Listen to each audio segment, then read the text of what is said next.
नमस्कार दोस्तों, आप सभी का स्वागत है। उम्मीद है आप सभी भली भांति होंगे और सुरक्षित होंगे। चलिए देखिए, बात करते हैं BHDC 112 सब्जेक्ट कोड की 112 हिंदी निबंध और अन्य गद्य विधाएं। देखिए, थोड़ा सा मैं आपको बताऊं इस विषय के बारे में, तो बैकअप नॉलेज आपके पास होनी बहुत ज़्यादा जरूरी है, क्योंकि यहाँ पर हम क्या कराते हैं, सिर्फ आपको मोस्ट रिपीटेड कॉन्सेप्ट्स की क्लास देते हैं नॉर्मली, है ना। पूरा बैच आपको हमारे एजुचेकर एप्लीकेशन पर मिल ही जाता है। पर फिलहाल के लिए आप ये समझिए कि जब भी हम हिंदी साहित्य की बात करते हैं, इस बात को आपको समझना पड़ेगा दोस्त। जब भी हम बात करते हैं किसकी, हिंदी साहित्य की, तो आप याद रखिए हिंदी साहित्य को सामान्यतः दो हिस्सों में बांटा गया है। एक है पद्य वाला हिस्सा, जिसे आप कहते हैं कविताएं। कविताएं सारे प्रकार के छंद, चाहे दोहा छंद हो, चौपाई छंद हो, सोरठा हो, कवित्व हो, सवैया छंद हो, आपका ये सभी पद्य में आते हैं। जबकि इसका दूसरा हिस्सा होता है गद्य विधा। गद्य, इसके अंदर सभी व्याख्यान, कहानियां इत्यादि क्या होती हैं, इसी के अंदर शामिल की जाती हैं। कोई कहानी हो, कोई कथा हो, कोई साक्षात्कार हो, कोई यात्रा वृतांत हो, निबंध हो, जितनी भी कहानी स्वरूप व्याख्यान होती हैं, है ना। कविताएं जो नहीं होती, कविताओं को छोड़कर बाकी सब गद्य विधा का हिस्सा होती है। इसी में ही एक महत्वपूर्ण विधा होती है आपका निबंध। तो इसी के बारे में हम बात करेंगे। सबसे पहले हम जानेंगे कि निबंध क्या होता है, निबंध का उद्भव कब हुआ और किस तरीके से निबंध विधा का विकास हुआ आधुनिक काल के अंदर। फिर हम चार महत्वपूर्ण निबंधकारों के बारे में जानेंगे कि रामचंद्र शुक्ल साहब हैं, अध्यापक पूर्ण सिंह हैं, हजारी प्रसाद द्विवेदी हैं, इसके अलावा विद्यानिवास मिश्र जी हैं। ये चार हमारे महत्वपूर्ण निबंधकार हैं और इनसे हर बार एग्जाम में 100%, देखिए दोस्त, कुछ सवाल ऐसे होते हैं ना जिन्हें हम आपको कह देते हैं 100% एक एक क्वेश्चन आता है। जैसे रामचंद्र शुक्ल का करुणा निबंध, ये करुणा निबंध जो है निबंध का टाइटल है दोस्त। इसके अलावा अध्यापक पूर्ण सिंह का मजदूरी और प्रेम निबंध, है ना, इसके बारे में आपसे पूछता है। इसके अलावा हजारी प्रसाद द्विवेदी का निबंध देवदारू, ठीक है। और लास्ट जो है, लेकिन इसमें तुम्हें एक चीज याद रखनी है कि ये जो विद्यानिवास मिश्र जी का है, इसका टाइटल बड़ा बड़ा है, क्या है, मेरे राम का मुकुट भीग रहा है। ये पूरा निबंध का नाम है, इस निबंध का भाव बताना है। तो कुल मिलाकर आपको सभी निबंधों को पढ़ना पड़ेगा, कोई भी निबंध आप यहां पर छोड़कर नहीं चल सकते। तो आपको यहां पर प्रत्येक निबंध क्या करना पड़ेगा दोस्त, पढ़ना पड़ेगा, क्योंकि निबंध से ही सवाल आते हैं। अब देखना आप, ये मैंने आपको 5 सवाल दिए ना, ये 5 में से आप देखना पेपर में मिनिमम आपको 3 देखने के लिए मिलेंगे ही मिलेंगे। इस बात की हम क्या देंगे, गारंटी देंगे आपको। चलिए दोस्त, अब चलते हैं आगे और चीजों को समझने की कोशिश करते हैं। सबसे पहले बात करते हैं निबंध का उद्भव और निबंध का विकास। देखिए, निबंध एक प्राचीन साहित्यिक रूप है जो विशेष रूप से विचारों को, अनुभवों को और भावनाओं की अभिव्यक्ति के लिए उपयोग किया जाता है। तो मतलब प्राचीन तो है ही, लेकिन इसका विकास प्राचीन काल में ही नहीं हुआ था, बल्कि हिंदी साहित्य के आधुनिक काल में निबंध का लेखन स्टार्ट हुआ था। प्रमुख निबंधकारों में महादेवी वर्मा भी रही है, ये बात आपको याद रखनी, क्योंकि एक भी आप देखिए जो लेखिका है उसका जिक्र हमने नहीं किया, तो हम महादेवी वर्मा का जिक्र यहाँ पर कर सकते हैं। एक अच्छी निबंधकार वो रही हैं, उनका एक निबंध है, शायद उस निबंध का नाम है लोभ और प्रीति निबंध, नहीं, जीने की कला। एक बड़ा फेमस निबंध है इनका जिसका नाम है जीने की कला, जिसमें वो महिलाओं को सिखा रही हैं जीने की कला, कैसे जिया जाता है जीवन, उसकी कला यहाँ पर महिलाओं को सिखाई जा रही है। तो आधुनिक साहित्य में यदि देखें आप, हिंदी साहित्य के आधुनिक काल में देखें, तो लेखकों ने, अपने निबंधकारों ने अपने विचारों को, अपने अनुभवों को और अपनी भावनाओं को बताने के लिए क्या किया है, निबंधों का इस्तेमाल किया है। अब निबंध किसी भी मुद्दे पर लिखा जा सकता है, आप हाल फिलहाल का कोई भी मुद्दा उठा लीजिए, उस पर निबंध लिखा जा सकता है। जैसे महादेवी वर्मा ने कहा, मैं लोगों को जीने की कला सिखाना चाहती हूँ, ये भी एक मुद्दा हो सकता है। उस पर उन्होंने अपने विचार, अपने जीवन के अनुभव और अपनी भावनाएं सभी कुछ संजो दी, इसलिए इसे क्या कहा गया, निबंध कहा गया। देखिए, निबंध का शाब्दिक अर्थ क्या है। निबंध जो है संस्कृत के शब्द निबंध से लिया गया है। निबंध, नी मतलब और बंध, बांध देना, अपने विचारों को क्या कर देना दोस्तों, बांध देना, जिसका अर्थ है लेखन या फिर विचारों का संग्रह, या फिर आप इसे बांध देना भी कहते हैं। जिन आप कह सकते हैं व्याख्याओं में, जिन व्याख्यान में हम क्या करते हैं, अपने विचारों, अपनी भावनाओं, अपने पूरे थॉट प्रोसेस को क्या करते हैं, बांध देते हैं, ऐसे व्याख्यान को आप निबंध कह सकते हैं। निबंध का विकास भारतीय साहित्य में भी हुआ, विशेष रूप से संस्कृत साहित्य में हुआ था, जहां इसे विचारपूर्ण और शास्त्रीय रूप में प्रस्तुत किया गया था। तो मतलब क्या है, सबसे पहले निबंध डायरेक्ट हिंदी में लिखने स्टार्ट नहीं हुए। जैसे हिंदी भाषा का जन्म आप देखिए संस्कृत अपभ्रंश भाषा से हुआ है, उसी तरीके से जो हिंदी निबंध है इसका विकास संस्कृत साहित्य से हुआ है। लेकिन हिंदी साहित्य में निबंध का विकास कब हुआ, लगभग 19वीं शताब्दी के आसपास हुआ। निबंध लेखन की परंपरा तो प्राचीन काल से, पुराने समय से चल रही थी, लेकिन वो निबंध संस्कृत में लिखे जा रहे थे। ये चीज आप याद रखिए। हिंदी में निबंध कब स्टार्ट हुए, 19वीं शताब्दी में। यानी कि आप कह सकते हैं हिंदी साहित्य कौन से काल में स्टार्ट हुए, 4 कालों में से सबसे अंतिम काल जो है आपका आधुनिक काल, इसमें स्टार्ट हुए। आगे देखिए, इसके विकास में महत्वपूर्ण योगदान दिया हमारे भारतेंदु हरिश्चंद्र साहब ने, मैथिली शरण गुप्त ने और मुंशी प्रेमचंद। इन्हें तो आपको पता है उपन्यास सम्राट भी कहा जाता है ना, क्या कहा जाता है, the king of novel, Hindi novel. ठीक है, निबंध ने आधुनिक हिंदी साहित्य में क्या किया, सामाजिक और राजनीतिक विचारों का प्रसार किया, स्पेशली तो सामाजिक मुद्दे। जितने भी निबंधकार हैं, जितने भी लेखक हैं जिन्होंने क्या लिखे, निबंध लिखे, उन्होंने निबंध के अंदर सिर्फ और सिर्फ क्या दिखाने की कोशिश की है, उन्होंने निबंध के अंदर दिखाने की कोशिश की है सामाजिक मुद्दे। इसके बाद रामचंद्र शुक्ल साहब है, हजारी प्रसाद द्विवेदी साहब है और विद्यानिवास मिश्र जो है, इन्होंने जो इनके द्वारा शुरू की गई लीला थी, है ना, भारतेंदु जी, मैथिली शरण जी और प्रेमचंद ने जिस काव्य धारा, जिस निबंध धारा को आगे बढ़ाया था, उस निबंध धारा को और आगे ले जाने का काम शुक्ल साहब ने, द्विवेदी साहब ने और मिश्र साहब ने किया। तो देखिए कोई ना कोई स्टार्ट जरूर करता है, कहते हैं ना गाड़ी में पहली गियर कोई ना कोई तो डाले गई, उसके बाद गाड़ी क्या होती है, चलती जाती है। और आप देखिए आज के समय में अपने विचारों को व्यक्त करने के लिए साहित्य की एक महत्वपूर्ण गद्य विधा माना जाता है निबंध को। तो निबंध हिंदी साहित्य की कौन सी विधा है, तो आप याद रखिए ये हिंदी साहित्य की गद्य विधा में शामिल की जाती है। क्लियर, आपकी बुक में ढेर सारे निबंध दिए गए हैं दोस्त, ठीक है, आप उन निबंधों को यहां पर पढ़ भी सकते हैं। ठीक, आगे चलिए, रामचंद्र शुक्ल का करुणा निबंध का सारांश समझिए। सार का मतलब क्या होता है दोस्तों, सारांश मतलब ये चाहे निबंध कितने भी पेज का क्यों ना हो, आपको कम शब्दों में महत्वपूर्ण बातें क्या करनी है, बतानी है, सारांश बताना निबंध का। देखिए रामचंद्र शुक्ल हिंदी साहित्य के प्रसिद्ध आलोचकों में काउंट किए जाते हैं। आलोचक कौन होते हैं, जो साहित्य को पढ़ते हैं, साहित्य की कमियों अच्छाइयों को क्या करते हैं, लेखकों के सामने उजागर करते हैं, साहित्य को परिष्कृत करने का काम करते हैं। आलोचक क्या करते हैं, रिफाइन करने का काम, कि जो भी आप देखिए जो भी साहित्य में गलत है, जो भी साहित्य में क्या है दोस्त गलत है, उसे परिष्कृत करने का काम कौन करते हैं, आपके आलोचक करते हैं। लेकिन रामचंद्र जो शुक्ल साहब है हमारे, ये निबंधकार भी रहे हैं। उनके निबंधों में आपको मानवता दिखाई देगी, ह्यूमैनिटी और विचारशीलता। मतलब इनके निबंध हमेशा आपको इस चीज पे दिखाई देंगे कि दूसरों के प्रति भलाई, मानव के प्रति भलाई की जो सोच है, जिसे हम ह्यूमैनिज्म या फिर मानवतावाद कहते हैं, इस मानवतावाद पर ही केंद्रित है रामचंद्र शुक्ल का प्रत्येक निबंध। अब चाहे आप यहाँ पर करुणा ही देख लीजिए, करुणा आपको पता है एक भावना होती है जो प्रेम से भी ऊपर मानी जाती है।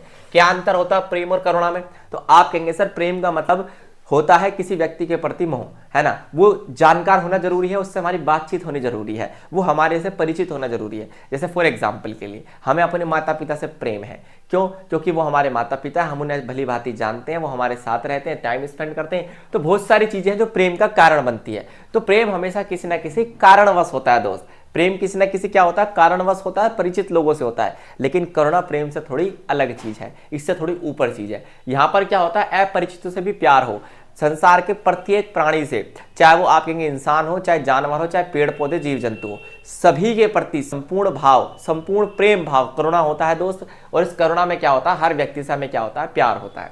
करुणा निबंध में उन्होंने कहा कि करुणा या फिर दया की महत्ता बहुत ज्यादा जरूरी है। हर व्यक्ति के प्रति प्रेम भाव और हर व्यक्ति के प्रति दया भाव, है ना, ये जीवन के यदि दो कौशल आप बना ले तो आपका जीवन सफल मान लिया जाएगा। उनके निबंध में करुणा को एक ऐसी मानसिकता के रूप में दिखाया है। इस निबंध में उन्होंने करुणा की भावना की बात की है। करुणा क्या है, अपने आप में एक भावना है, और मैंने आपको बताया था सिमिलर लाइक प्रेम, या फिर आप कह सकते हैं दूसरों के प्रति दया भाव। ठीक है, उन्होंने कहा कि करुणा एक ऐसी भावना है, एक ऐसी मानसिक स्थिति है जिससे हम केवल दूसरों के प्रति सहानुभूति ही नहीं रखते, बल्कि समाज के असंगठित हिस्सों को भी क्या करते हैं, जोड़ते हैं। भाई बहुत सारे लोग समाज में ऐसे हैं जिनको समाज ने कहीं ना कहीं बायकॉट किया हुआ है, स्पेशली आप कहेंगे लोअर क्लास लोग, गरीब लोग, पिछड़े लोग।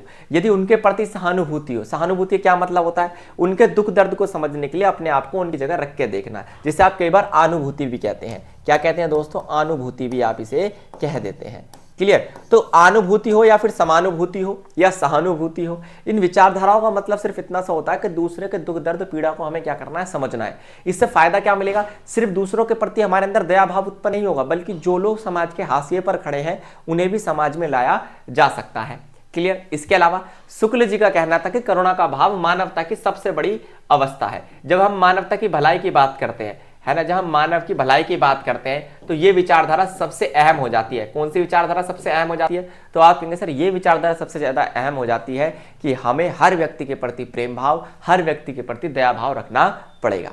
यह एक सशक्त सामाजिक और धार्मिक भावना है। यानी या तो आप इसे समाज से जोड़ लीजिए, इसे आप सोसाइटी से भी जोड़ सकते हैं और इसे आप धर्म से भी क्या कर सकते हैं, जोड़ सकते हैं, क्योंकि समाज में नैतिकता हो चाहे मानसिक संतुलन हो, इसी के माध्यम से बना रहता है। अब निबंध के माध्यम से चाहते क्या है वो, कि हर व्यक्ति जो इस निबंध को पढ़ रहा है वो करुणा के महत्व को समझे, करुणा जैसी भावना हर व्यक्ति अपने अंदर डेवलप करे। बात समझ में आई है नहीं आई? तो ये इस निबंध का सारांश है, जहां पर रामचंद्र शुक्ल करुणा की भावना की इंपोर्टेंस समझाना चाहते हैं रीडर्स को। क्लियर? चलिए, हाँ देखिए, नॉर्मली हमारी जो क्लासेस होती है, मैं आपको बता दूं, बार बार कमेंट मत कीजिए, वो सामान्यतः 20 मिनट की होती है। रीजन क्या है? रीजन सिर्फ इतना सा है कि आप एक बार में 2 बार क्लास को क्या कर पाए, रिवीजन कर पाए।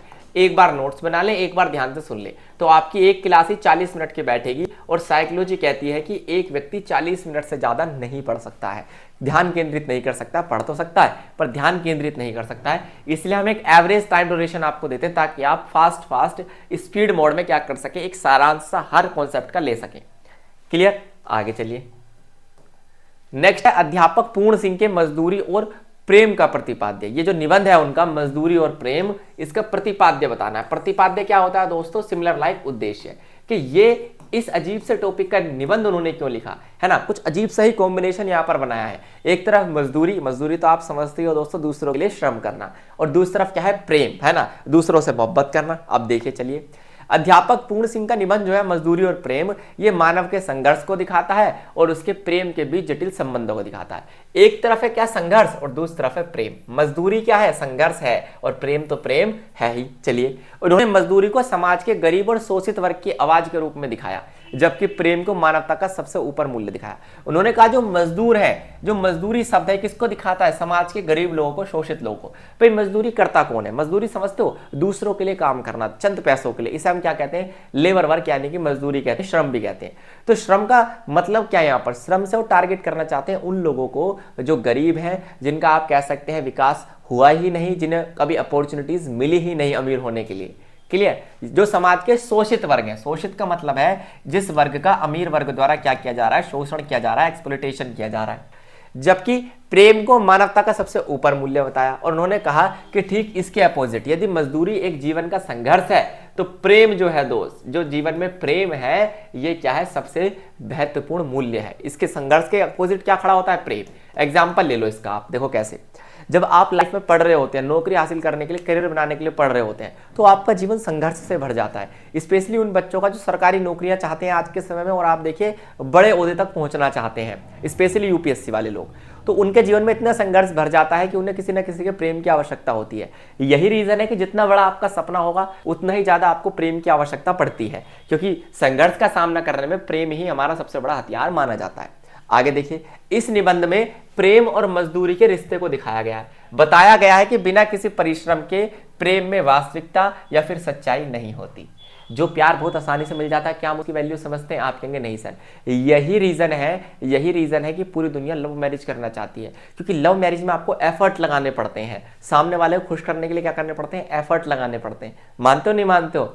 कोई व्यक्ति आपसे प्यार क्यों ही करेगा, है ना, सिर्फ इसलिए क्योंकि आप उसके लिए एफर्ट लगा रहे हैं। लेकिन अरेंज मैरिज को सब लोग हलवा क्यों समझते हैं, रसगुल्ला क्यों समझते हैं? बिकॉज वहां पर एफर्ट नहीं है, उसे हम सच्चा प्रेम मानते ही नहीं है। तो यही रीजन है दोस्त कि प्रेम को प्राप्त किया जा सकता है श्रम करके, मेहनत करके, दूसरों को लिए एफर्ट लगा के। हर व्यक्ति चाहता है कि मुझे बहुत अच्छे से ट्रीट किया जाए, लेकिन हर व्यक्ति ये नहीं सोचता कि जैसा दोगे, अब बोया पेड़ बबूल का तो आम कहां से खाएगा। यदि आप सोचिए, आप पेड़ किसी और चीज का लगा रहे हैं तो आपको आम तो मिलने से रहा, तो वही चीजें आप जैसा देंगे, है ना, गिव एंड टेक वाला आज के समय में चल रहा है। तो यही रीजन है, जब आप परिश्रम करेंगे तभी आपका प्रेम सच्चा और वास्तविक हो पाएगा। वो ये भी मानते थे कि प्रेम केवल विचारों और भावनाओं का खेल नहीं होता, केवल मन में या फिर फीलिंग्स लव नहीं होता, बल्कि प्रेम है कार्य और कर्म का परिणाम। जितना बेहतर आप इंसान हैं, जितने आप बेहतर कार्य करते हैं, लोग आपसे अपने आप ही प्रेम करने लग जाएंगे। जैसे फॉर एग्जाम्पल के लिए हमारे रतन टाटा जी साहब थे, है ना, उन्होंने कभी आप देखिए किसी व्यक्ति से जाके प्रेम नहीं किया, लेकिन जब उनका देहवासन हुआ, उनके आप कह सकते हैं पुण्यतिथि पर, एक तरीके से आप देखिए पूरा भारत उनके प्रति क्या दिखाता है, प्रेम दिखाता है। रीजन क्या है? उन्होंने जो भारत के लिए कार्य किया, जो उनके जीवन के कर्म थे, वो उनके प्रति क्या उत्पन्न करते हैं, हमारे दिल में प्रेम उत्पन्न करते हैं। प्रेम और मजदूरी दोनों को शुद्ध और सच्चे रूप में एक दूसरे से जोड़ा हुआ दिखाया है, मजदूरी और प्रेम में। और साथ साथ ये भी दिखाया है कि प्रेम में कभी कभी काम की आवश्यकता पड़ जाती है, मजदूरी में भी कभी कभी क्या होता है, मानसिक प्रेम की आवश्यकता, दोनों में पड़ती है ना। मैंने अभी आपको बताया, जब संघर्ष कर रहे होंगे तो आपको प्रेम चाहिए, आपका संघर्ष थोड़ा आसान हो जाएगा, और जब आप प्रेम कर रहे होंगे तो आपको संघर्ष करना पड़ेगा, वरना आपकी लव मैरिज फेल हो जाएगी। देखो फॉर एग्जाम्पल के लिए, जस्ट एग्जाम्पल के लिए समझिए, अगर आप सरकारी नौकरी की तैयारी कर रहे हैं और सिर्फ ये सोच के कर रहे हैं कि कहीं ना कहीं यदि मैं जीवन में हो जाता हूं सफल, अगर फॉर एग्जाम्पल के लिए मैं जीवन में सफल हो जाता हूं इस कंडीशन में, तो आप कहेंगे मुझे जो चाहिए वो चीजें मुझे मिलनी स्टार्ट हो जाएगी, मुझे मेरा प्रेम मिल जाएगा। दूसरी तरफ यदि आप देखिए सिर्फ प्रेम का ही गुणगान गाते रहेंगे, तो ऐसे में अक्सर क्या होता है, हमारी लव मैरिजेस फेल हो जाती हैं। तो ऐसी कंडीशन में प्रेम के लिए कर्म आवश्यक है और कर्म के लिए प्रेम आवश्यक है। इट मीन्स ये एक दूसरे के पूरक हैं, है ना, श्रम और प्रेम एक साथ चलते हैं। क्लियर दोस्त? हाँ, मेहनत भी करनी पड़ेगी, प्यार भी करना पड़ेगा, और प्यार भी करना पड़ेगा तो मेहनत भी करनी पड़ेगी। चलिए, हजारी प्रसाद द्विवेदी जी का निबंध है देवदारू। इसकी अंतर वस्तु को समझते हैं। अंतर वस्तु सिमिलर लाइक इसकी विषय वस्तु, है ना, किस टॉपिक पर लिखा गया है ना, क्या प्रतिपाद्य है, क्या भाव है, सभी का मिला जुला रूप होता है अंतर वस्तु। देखिए, देवदारू निबंध में हजारी प्रसाद द्विवेदी ने देवदारू वृक्ष के माध्यम से जीवन के कठिन संघर्ष, स्थिरता और आदर्श दिखाई है। आपने देवदारू के पेड़ के बारे में कभी सुना है? रीजन क्या है कि यहां पर इस पेड़ के माध्यम से हमें कठिन संघर्ष दिखाया है, ये दिखाया, स्थिरता दिखाई है और एक आदर्श रूप प्रस्तुत किया है। देखिए, देवदारू का जो पेड़ होता है, इसकी खास बात ये होती है, एक तो इसकी जो लकड़ी होती है बहुत ही कठोर होती है। अक्सर फर्नीचर आप देखिए इसी पेड़ को काट कर क्या किया जाता है, बनाया जाता है ज्यादातर, मैक्सिमम। रीजन क्या है? इस पेड़ की दो तीन खास बात है। कठिन से कठिन परिस्थिति क्यों ना हो, मान लीजिए आंधी तूफान आ रहा है ना, बहुत ज्यादा आप कहेंगे हवाएं चल रही है, तूफान आ रहा है, ये क्या हो गई उसके जीवन की, एक पेड़ मान के चलिए, मैं कहता हूं एक देवदारू का पेड़ है, ठीक है दोस्त, ये देवदारू का पेड़ है। कितनी ही तेज हवाएं चले, तूफान आए, है ना, आप कह सकते हैं आंधी आए, ये खड़ा रहता है। इससे हमें क्या सीख मिलती है? जीवन के कठिन संघर्ष, है ना, हर व्यक्ति के जीवन में संघर्ष होता है, चाहे वो मनुष्य हो चाहे एक पेड़ हो, लेकिन इसकी जो स्टेबिलिटी है, खड़ा रहना, है ना, खड़ा रहता है, इसलिए इसे जाना जाता है क्योंकि इसके अंदर स्थिरता है, कठिन परिस्थितियों से लड़ने की इसके अंदर ताकत है, और इसने अपने आप को एक आदर्श रूप में क्या किया है, प्रस्तुत किया है। इसने अपने आप को क्या दिखाया है, एक आदर्श रूप में दिखाया है। फॉर एग्जाम्पल के लिए, एक वो व्यक्ति है जो सुबह उठता है, शाम तक सोता चला जाता है ना, रात को थोड़ी सी शराब पी लेता है और फिर क्या करता है, उल्टियां करता है, वो आपका आदर्श बनेगा? या फिर वो जो व्यक्ति सुबह सुबह उठता है और जीवन भर संघर्ष कर रहा है और शाम तक संघर्ष करता है और रात को थक हार के आके क्या करता है, आप देखिए घर के काम निपटाता है। ध्यान से समझिए, मैं किसे टारगेट करने की कोशिश कर रहा हूं, और अपनी सारी कमाई लाके आप पे न्यौछावर कर देता पिता। तो पिता आपके, ऐसे पिता आपके आदर्श बनेंगे या फिर जो मैंने पहले बताए थे वैसे वाले? आप कहेंगे सर जो जीवन की कठिन परिस्थितियों में कठिन संघर्ष करता हो, स्थिर हो और हमारे लिए एक आइडल हो। हर व्यक्ति के पिता उसके लिए क्या होते हैं, मॉडल होते हैं, उसके लिए आदर्श होते हैं कि नहीं होते? आप कहेंगे बिल्कुल सर वो होते हैं। तो इसी कंडीशन को हम आदर्श रूप कहते हैं, और यहाँ पर आदर्श रूप किसको दिखाया द्विवेदी साहब ने? देवदारू के पेड़ को।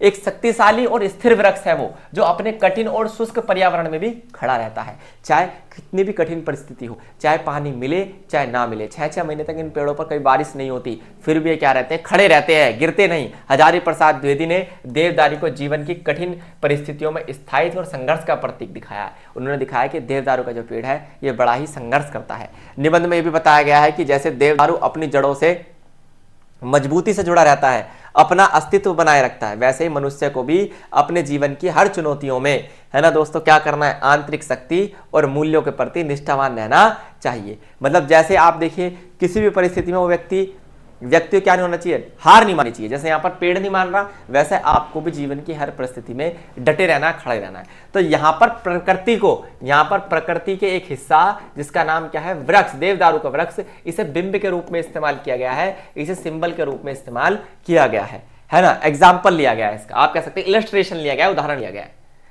लास्ट निबंध, मेरे राम का मुकुट भीग रहा है। अब देखिए हमारे प्रभु राम जो है उन्हीं को टारगेट यहाँ पर किया गया है। उसमें यह कहा गया है कि जिस प्रकार हमारे मर्यादा पुरुषोत्तम श्री राम जी महाराज, आप देखिए उनके अंदर सभी सर्वगुण संपन्न है, और उनके द्वारा स्थापित किया गया जो समाज था अयोध्या के अंदर, उसे सबसे आदर्श समाज माना जाता है। आपके बिल्कुल सर, जो समाज है ना राजा बनकर भगवान श्री राम ने क्या किया था, स्थापित किया था, उसे आप आदर्श समाज कहते हैं, बिल्कुल सही है। उस समाज को यहाँ पर मुकुट के रूप में दिखाया गया है, और मुकुट भीग रहा है मतलब कहीं ना कहीं क्या हो रहा है, समाज में कुरीतियां पैदा हो रही हैं। तो यहां पर हमारे मिश्र साहब ये कहना चाहते हैं कि जो हमारा समाज है, जो आदर्श समाज है, उसका मुकुट भीग रहा है, उसके अंदर कुछ कृतियां शामिल हो रही हैं। देखिए कैसे, मेरे राम का मुकुट भीग रहा है निबंध में विद्यानिवास मिश्र ने राम के प्रतीकात्मक स्वरूप के माध्यम से यह दिखाया है कि मानव जीवन के विविध पहलुओं पर विचार कैसे कर सकते हैं। तो एग्जाम्पल यहां पर, जैसे पिछले एग्जाम्पल में आप देखिए देवदारू के वृक्ष को जीवन की कठिन परिस्थितियां दिखाने के लिए यूज किया गया था, ऐसे ही आप देखिए आज के समय में मानव जीवन के अलग अलग पहलुओं को दिखाने के लिए इस एग्जाम्पल को लिया गया है। निबंध में वे राम के प्रतीक का प्रयोग करते हुए दिखाते हैं कि समाज, संस्कृति और धार्मिकता की गहरी समझ क्या होती है। वो ये यहां पर ये साबित करना चाह रहे हैं कि समाज वास्तविक कैसा होता है, आदर्श समाज कैसा होता है, संस्कृति कैसी होती है और आज के समय में उसकी स्थिति क्या है। उनके राम का मुकुट भीगना ना केवल एक धार्मिक विचार है, सिर्फ ये धार्मिक, आप इसे धार्मिकता से मत जोड़िए कि हमारे भगवान श्री राम जो है उनका मुकुट भीग रहा है, नहीं, बल्कि यह जीवन के संघर्ष को दिखा रहा है और व्यक्ति की व्यथा का प्रतीक भी है ना। अभी बिल्कुल ऐसा सा है कि यदि मान लीजिए भगवान श्री राम का मुकुट भीग रहा है तो इसका मतलब है कहीं ना कहीं कोई ना कोई परेशानी, कोई ना कोई दिक्कत है समाज के अंदर, संस्कृति के अंदर, लोगों के व्यवहार के अंदर। क्या आप पहचानी है या नहीं है? आज के समय में समाज इतना ज़्यादा स्वार्थी हो चुका है कि व्यक्ति का एक्सीडेंट यदि हो जाएगा तो पहले उसकी वीडियो बनाई जाती है, उसके बाद उसे क्या ले जाया जाता है, हॉस्पिटल में ले जाया जाता है। ठीक है, सभी ये तो कह रहे होते हैं इसको किस तरह हॉस्पिटल लेके जाइए, कोई लेकर नहीं जाता। इसका रीज़न क्या है? हमारी सामाजिक व्यवस्था। 36 सवाल उस व्यक्ति से पूछे जाते हैं जो व्यक्ति ने हेल्प की है, जबकि उसे पुरस्कृत किया जाना चाहिए। मानते हो नहीं मानते आप? लेकिन पुलिस सबसे पहले 36 सवाल उससे पूछती है और यही गंदी धार्मिक व्यवस्था, गंदी कानूनी व्यवस्था के कारण क्या है दोस्त, ऐसा होता है। राम का मुकुट जो शक्ति और आदर्श का प्रतीक है, मैंने बताया था ना, भगवान राम का मुकुट है तो आदर्श समाज का, आदर्श व्यक्ति का प्रतीक है। लेकिन यदि वो भीग रहा है तो इसका मतलब है कि आदर्श संस्कृति और समाज में थोड़ा सा धुंधलापन आ गया है, मतलब हमारे समाज में कुछ बुराइयां आ गई हैं, थोड़ा सा ब्लर हो गई हैं चीजें जो नहीं होनी चाहिए थी।